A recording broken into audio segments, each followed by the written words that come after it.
नमस्कार। प्रभात साक्षी news network और आप सभी का स्वागत है। पाकिस्तान के लिए जासूसी करने वाली यूट्यूबर ज्योति मल्होत्रा की गिरफ्तारी ने माधुरी गुप्ता प्रकरण की यादें ताजा करा दी हैं। हम आपको याद दिला दें कि माधुरी गुप्ता भी पाकिस्तान के लिए काम करने के आरोप में पकड़ी गई थी।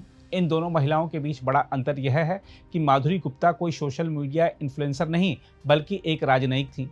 वह इस्लामाबाद स्थित भारतीय उच्चायोग में प्रेस व सूचना विभाग की द्वितीय सचिव के पद पर कार्यरत थी।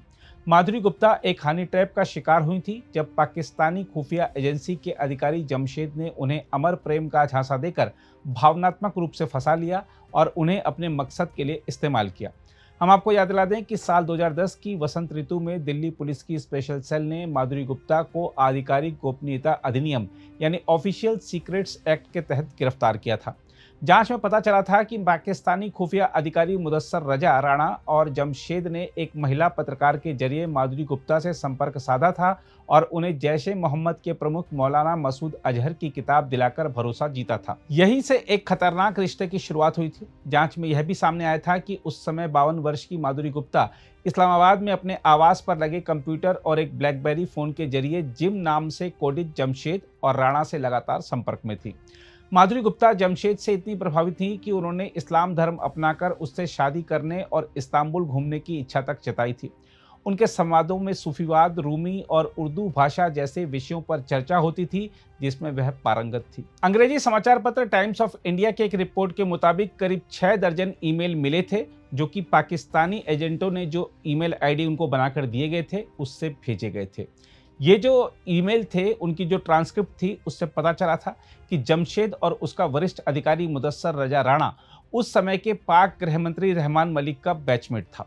उन्होंने माधुरी गुप्ता की पेशेवर नाखुशी का फायदा उठाकर उसे अपने देश के प्रति गद्दारी करने के लिए उकसाया था।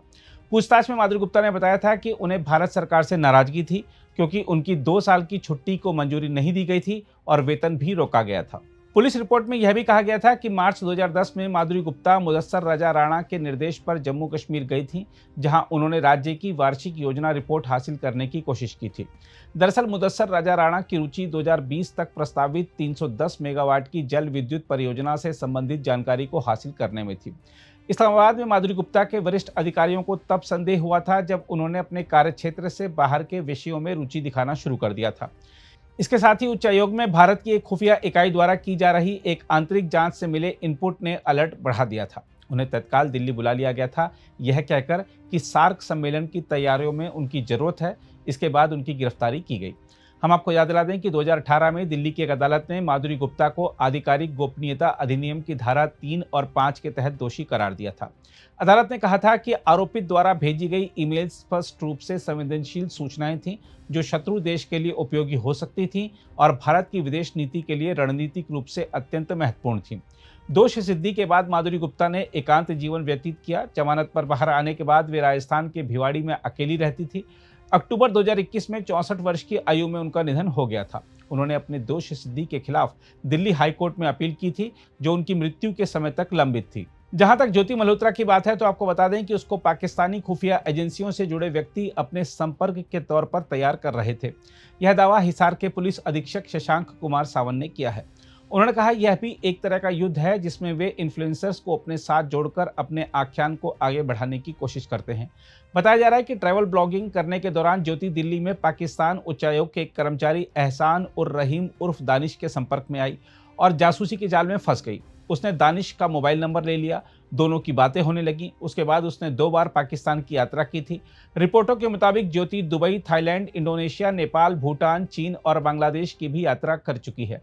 हिसार के एसपी शशांक कुमार ने बताया कि उसके बैंक खातों और विदेश यात्राओं, खासतौर पर पाकिस्तान, चीन और कश्मीर यात्रा की गहराई से जांच हो रही है। उन्होंने यह भी बताया है कि पूछताछ के दौरान यह सामने आया है कि ज्योति पाकिस्तान के कुछ हाई प्रोफाइल लोगों के संपर्क में रही है। ज्योति मल्होत्रा पाकिस्तान हाई कमीशन के अधिकारियों के संपर्क में भी थी और उनके कार्यक्रमों में जाया करती थी। उसका पाकिस्तान दौरा भी प्रायोजित था। पुलिस सूत्रों का यह भी कहना है कि ज्योति मल्होत्रा पूछताछ में कई सवालों का सीधा सीधा जवाब नहीं दे रही है।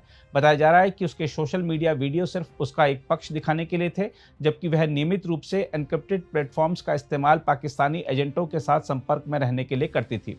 जांच एजेंसियों को यह भी शक है कि ऑपरेशन सिंदूर के दौरान पाकिस्तान ने भारत की सेना और हवाई गतिविधियों के साथ साथ तैनाती के बारे में जानकारी हासिल करने के लिए अपने कई सोर्स को एक्टिव कर दिया था। यह भी बताया जा रहा है कि अटारी वाघा बॉर्डर और करतारपुर कॉरिडोर में वीआईपी मूवमेंट की जानकारी जुटाने के लिए पाकिस्तान के खुफिया अधिकारी ज्योति मल्होत्रा और अन्य एजेंटों का इस्तेमाल कर रहे थे। यह भी बताया जा रहा है कि ज्योति मल्होत्रा को अपने किए पर कोई पछतावा नहीं है और उसने दोनों देशों के बीच दुश्मनी के दौरान पाकिस्तान के पक्ष में जारी किए गए एक वीडियो का बचाव भी किया है। सूत्रों के मुताबिक वह कह रही है कि उसने अपने अभिव्यक्ति की आज़ादी के अधिकार का इस्तेमाल किया है।